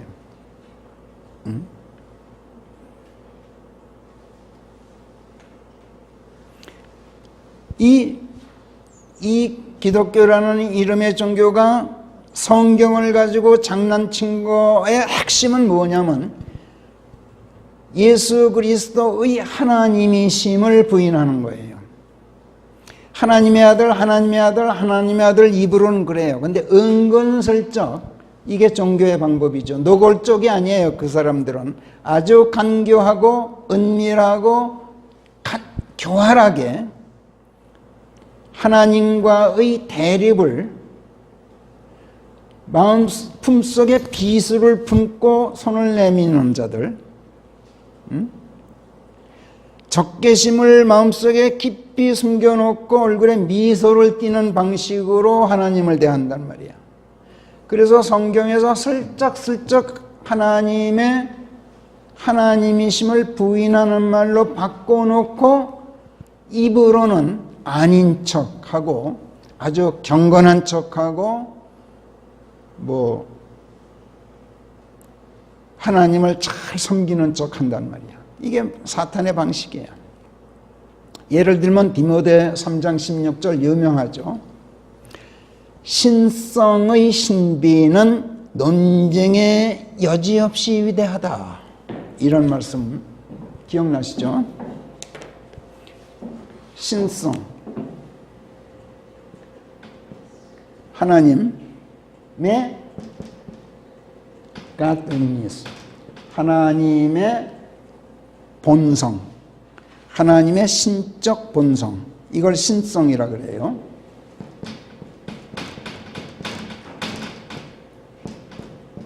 신성, 하나님의 하나님이심, 이거는 논쟁의 여지 없이 위대하다. 왜? 하나님이신데 육신을 입고 오셨지. 그리고 성령 안에서 하나님이시라는 것이 입증되셨지. 그리고 천사들에게 나타나셨고 이방인들에게 전파되셨고 세상에서 믿고 의탁된 바 되셨고 그리고 사람으로 오셨는데 하나님의 영광 안으로 올라가셨다. 이거는 예수 그리스도가 하나님이 아니시고는 있을 수 없는 일이다. 불가능한 일이다. 얼마나 신비로우냐. 이 신성의 신비는 논쟁의 여지가 없이 great, 위대하다. 디모데전서 3장 16절 말씀이야. 그런데 이 신성을 뭘로 고쳐놨어요? 경건이라는 종교용어로 바꿔놨어요. 기독교라는 이름의 종교에서. 그래서 경건의 신비는 논쟁의 여지 없이 위대하도다. 이게 무슨 뜻이야? 의미도 뒤죽박죽으로 만들어놨을 뿐만 아니라 예수 그리스도의 하나님이심, 하나님의 본성을 지니신 분, 하나님 아버지의 본체로서의 예수 그리스도의 신성을 완전히 묵살을 해버렸단 말이야. 이게 그들이 하는 일이야. 베드로 후서 1장에서도 유명한 하나님께서 우리를 부르신 것은 영광과 초탈에 이르도록 부르신 것이다. 그래서 그렇게 부르신 그분과의 알을 통해서 하나님의 신적 권능이 우리에게 생명과 신성에 뒤따르는 모든 것을 주셨으니 그대로 될지어다.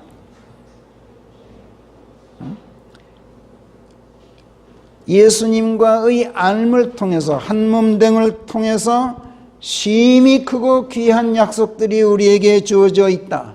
이로써 세상에 들어와 있는 썩음을 우리가 면하였다. 그러니 이제 너희는 이런 것들을 가짐으로써 하나님의 신적 본성을 나누어 가진 자들이 되어야 한다. 하나님의 신성을 너희들이 나누어 가진 자들이 되어야 한다. 그러기 위해서 이에 그치지 말고 힘을 다해서 너희 믿음에 초탈을 더해라. 초탈이란 뭐야? 하나님의 세계로 옮겨가는 게 초탈 아니에요? 근데 이 초탈이라는 말도 뭐라 그랬어요? 믿음에 덕을 더하라. 이렇게 고쳐놨어요. 성경을 도덕책으로 바꿔놨단 말이야. 그 다음에 초탈에 알물 더하라. 이것도 알물 뭐라 그랬어요? 지식을 더하라. 성경에 대한 사람 그 잘난 인간 머릿속의 지식, 이걸 중시했단 말이야.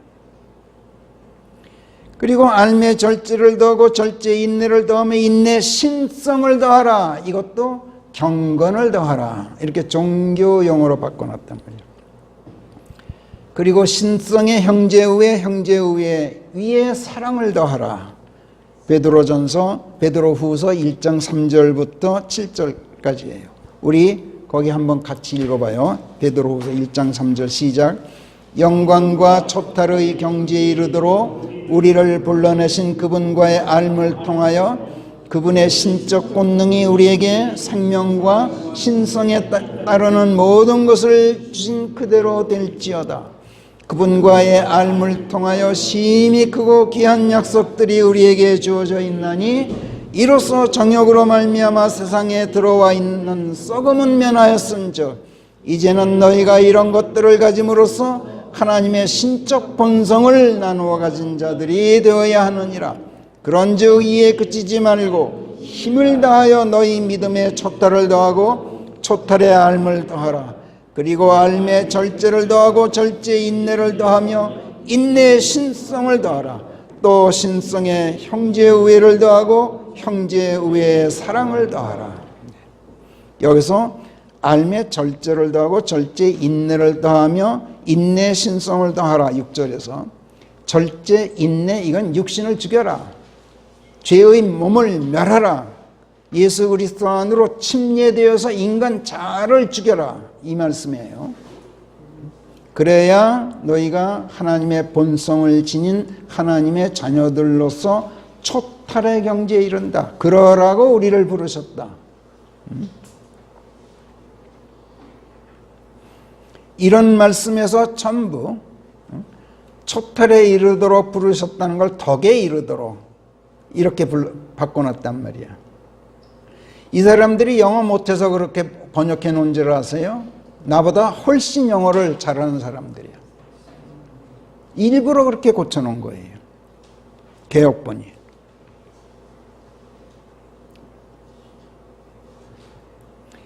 그리스도인으로 거듭난다 함은 예수 그리스도 안에서 성령 안에서 새롭게 태어나는 것을 말해요. 자, 성령에게서 새롭게 태어난다. 즉 하나님에게서 새롭게 태어난다. 이 말은 하나님의 DNA를 유전으로 물려받는다. 그래서 하나님의 본성, 즉 하나님의 신성, 이것을 지니게 된다. 이게 그리스도인으로 거듭난다는 뜻이에요. 그러니까 그리스도인은 정말 그리스도인이라면 당연히 하나님의 신성을 지닐 수밖에 없어요. 그런데 여러분, 생물학적으로 봤을 때 생물학적인 DNA를 한번 봅시다. 내가 우리 아버지, 우리 어머니로부터 물려받은 DNA가 속에 있다고 해서 그 DNA가 그대로 표현되는 건 아니에요. 그거를 개발하지 않으면 DNA는 아무 쓸모가 없게 돼요. 못된 DNA는 고개를 들어요. 우리 아버지한테서 무슨 고혈압을 앓는 DNA를 받았으면 그건 고개를 들어. 근데 좋은 DNA는 내가 그거를 꺼내 쓰지 않으면 DNA는 있으나 마나가 돼요. 그것처럼 하나님의 신성도 우리가 하나님의 자녀로서 DNA를 물려받았어도 우리가 그것을 꺼내지 않으면은, 그래서 여기서 뭐에 무엇을 더해라, 무엇에 무엇을 더해라, 절제 인내를 더하라, 인내 신성을 더하라, 신성에 형제의회, 그리고 거의의 사랑을 더하라. 이렇게 자꾸 개발해 나가라는 뜻이야. 그래야 하나님의 신성이 완전히 꽃을 피워서 우리가 하나님의 성품을 지니게 된다는 뜻이에요. 썩음을 면한 것은 아무것도 아닌 거예요, 여기서 의하면. 그런데 이런 깊은 말씀을, 이런 놀라운 진리를 개혁부는 전부 묵살해버렸어요. 이게 누가 한 짓이야? 종교 세대가 한 짓이야.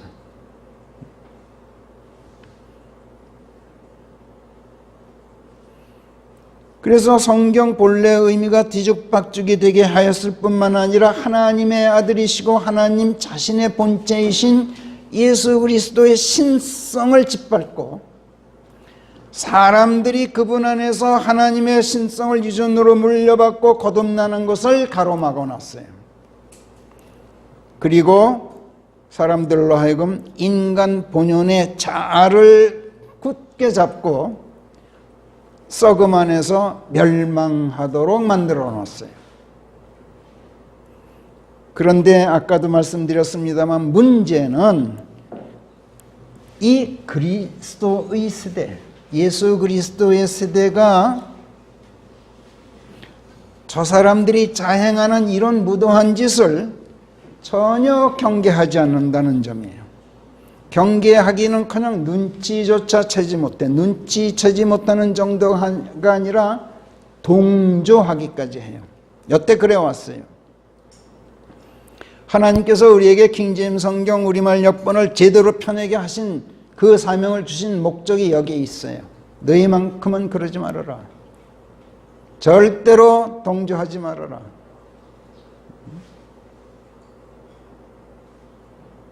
이런 판국이니 예수 그리스도의 세대가 종교 세대에 압도될 수밖에 없죠.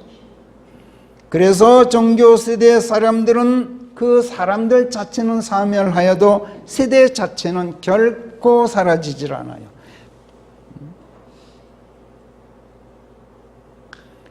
바리새인들이나 사두개인들 같은 부류의 사람들로 주류를 이루었던 2000년 전의 종교 세대는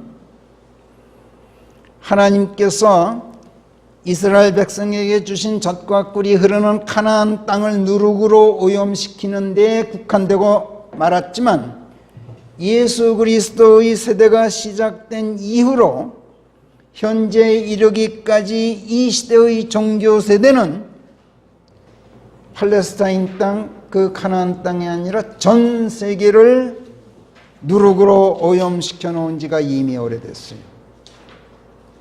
그런데 여러분 놀랍게도 이게 새로운 사실이 아니야. 왜?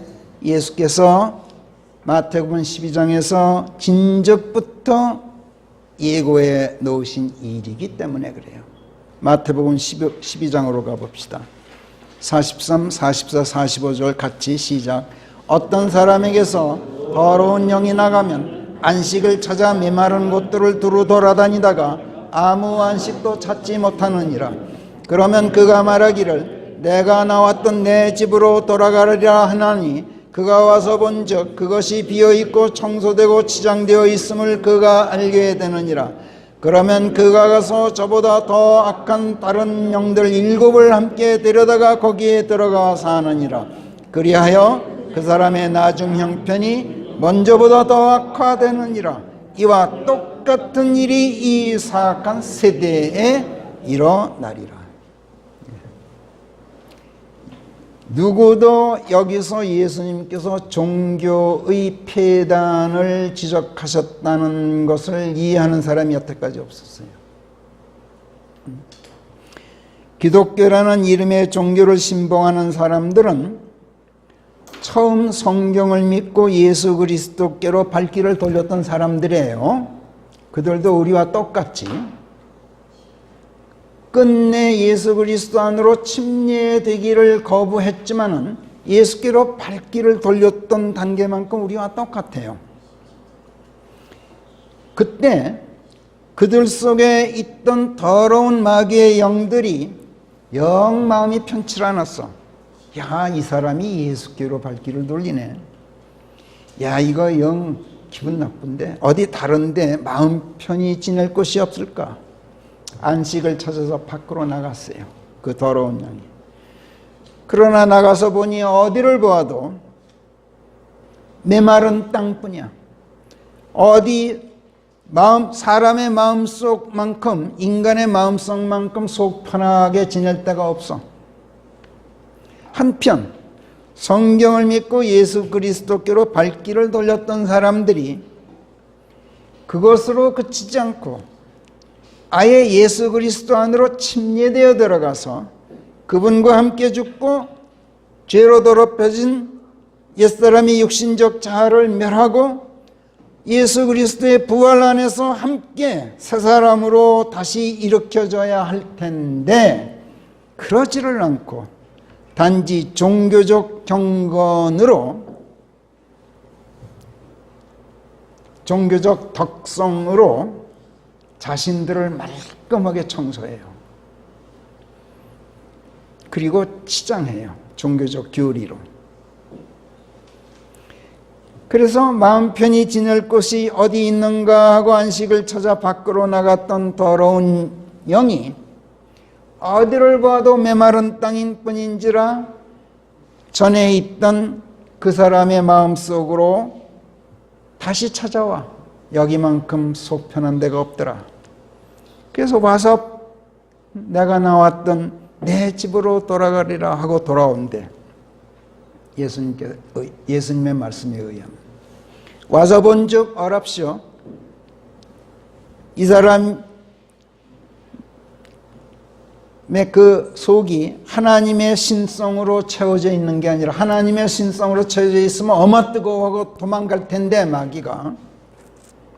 그렇지 않고 말끔히 비어있는 데다가 사람의 교리, 종교적 교리로 청소되고 종교적 경건으로 치장되어 있는 걸 봐.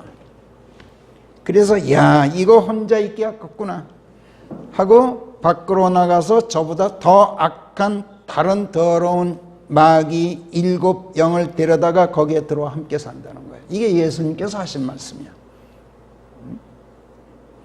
그 바람에 기독교라는 이름의 종교 교리로 경건하게 종교화된 사람의 나중 형편이 어떻게 되느냐? 먼저보다 더 많은 더러운 마귀의 영들로 악화된다는 거야. 이와 똑같은 일이 이 사악한 세대에 일어나리라고 예수께서 진즉부터 예고해 놓으셨어. 그 결과가 얼마 안 가서 사도행전 15장에 보니까 예루살렘 교회에서 나타났어. 예수께서 예고하신 일이. 그것도 예수 그리스도의 세대와 대립하는 종교 세대에서 일어난 게 아니라 예수 그리스도의 세대 자체 내에서 나타났어요. 바울과 바나바가 제1차 전도 여행을 하나님의 역사심으로 성공적으로 마치고 돌아왔어. 그래서 기쁨으로 한창 고양되어 있던 안티옥 교회에 예루살렘 교회의 형제들 몇이 찾아와서 한다는 말이 할례되지 않으면 너희 구원 못 받아 하고 구약시대의 종교적 교리를 내놨던 거야. 논쟁이 하도 격화되어서 바울과 바나바가 예루살렘에 찾아갑니다. 사도들과 원로들과 이 문제를 논의합니다. 그리고 할례를 둘러싼 혼란은 가라앉은 듯 했지만 사실은 예루살렘 교회를 이끌고 있던 사도들과 원로들 같은 그리스도 세대의 리더들조차도 이 사람들이 안티옥 교회에 보낸 서한에 보면 뭐라 그랬어요? 음행을 삼가라. 여기까지는 좋았어. 그런데 뭐라 그랬어요? 우상에게 바쳤던 거 먹지 말아라. 피 먹지 말아라. 목 졸라 죽인 것 먹기를 삼가라. 이렇게 충고했어. 그래 놓고 28절에 보니까 사도행전 15장 이거는 필수다 그랬어요. 예수 그리스도 세대의 리더들조차도 초기에는 이처럼 사악하고 음란한 독사들 세대의 종교적 교리를 답습하고 있었어요. 그 현상이 오늘에까지 이어지고 있고 이런 일들이 이 사악한 시대 내에 반드시 일어날 것이라고 예고하셨던 결과가 바로 오늘의 이 세상 형편이에요. 그래서 사악한 종교 세대는 이 세상 종말 때까지 사라지지 않고 우리 예수 그리스도의 세대와 계속 혼재하도록 되어 있어요. 이것이 뭘 말할까요? 종교 세대와 우리들 예수 그리스도의 세대 간의 갈등과 투쟁이 세상 종말 때까지 끊이지 않으리라는 것을 말해요. 또 우리가 정신 바짝 차리고 깨어있지 않으면, 깨어있을 때 기도하지 않으면 저들에게 잡아먹히게 된다는 것을 말해요. 어째서 그런가? 앞에서 봤죠? 이사야서 6장에서 주여 언제까지옵니까? 뭐라고 대답하셨죠? 성읍이 사는 자 하나 없이 버려지고 집들이 사람 없이 버려져서 그 땅이 철저하게 황량해질 때까지다. 나 주가 인간들을 멸절시켜서 땅 한복판에서 대청소가 있게 될 때까지 그렇다. 세상 종말 때까지 그럴 거야. 그런데 여러분, 예수께서 말씀하셨어요. 오늘 설교 제일 처음에 제가 서두에 말씀드렸던 거, 세상 안에서는 너희가 환난을 당하리라. 그러나 기운내어라. 내가 세상을 이겼느니라. 그리고 기도하셨어요. 아버지 하나님, 이들을 위하여 제가 기도합니다. 거룩하신 아버지, 우리가 하나이듯 이들도 우리 안에서 하나가 되게 해 주십시오. 예수 그리스도 내 안으로 들어오게 좀 해 주십시오. 요한복음 17장은 처음부터 끝까지 예수님께서 아버지 하나님께 드린 기도로 되어 있는데 그 핵심이 뭐냐면 하나가 되게 해 주십시오. 단결하라는 뜻이 아니에요. 내가 아버지 안에 있고 아버지께서 내 안에 계신 것처럼 저들도 우리 안에서 하나가 되게 해 주십시오. 그래서 온전한 하나님의 본성을 저들도 지니게 해 주십시오. 그런 가운데 저들을 아버지의 이름을 통해서 지켜주십시오. 아버지께서 이르신 말씀으로 이들을 지켜주십시오. 이 기도에 하나님께서 응답하셨어요. 그게 다시 이사야서 6장으로 가요. 뭐냐? 그들이 잡아먹히게 되어도 10분의 1은 남게 되리라. 그들의 거룩한 씨가 그들의 나무둥치가 되어서 보리서나무처럼 상수리나무처럼 낙엽져도 그 둥치는 그대로 있는 것과 같으리라. 우리가 바로 지금 거룩한 씨로 남겨진 그 10분의 1이에요. 우리는 이제 씨가 아니라, 씨가 씨로서 멈추는 게 아니라 보리소나무처럼 상수리나무처럼 나무 둥치로 자라야 돼요. 그래서 종교세대와 갈등하고 싸우며 괴롭힘 당한 끝에 우리가 낙엽이 지더라도, 그런 환난에 처하더라도 그대로 살아 서 있는 것과 같은 나무둥치처럼 우리가 꿋꿋이 견뎌야 할 뿐만 아니라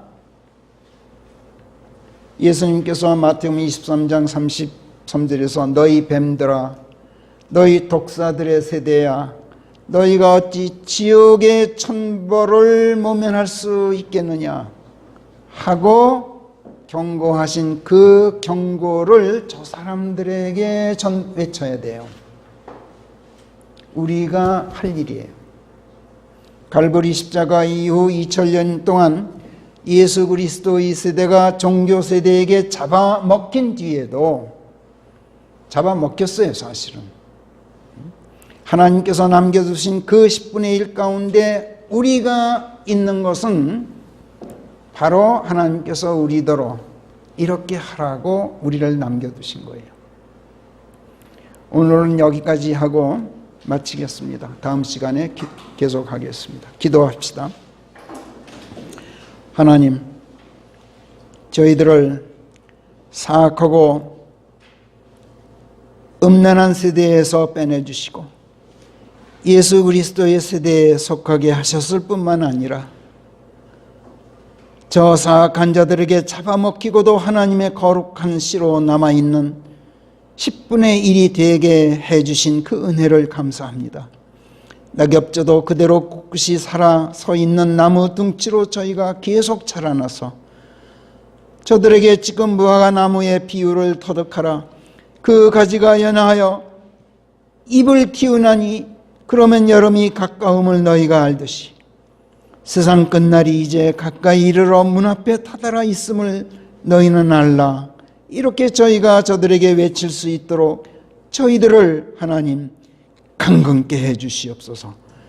오늘 특별히 감사한 것은 오랫동안 보고 싶었던 우리 윤경원 형제님 오랜만에 만나게 해주시고 아름다운 예배 속에서 하나님의 말씀을 한 마음으로 경청하는 기쁨을 주신 것을 감사합니다. 앞으로도 함께 형제의 위에서 또 사랑 안에서 형제님과 한 식구로 잘 지낼 수 있도록 아버지께서 지켜주시옵소서. 감사하고 우리 주 예수 그리스도의 이름 안에서 기도하옵나이다. 아멘.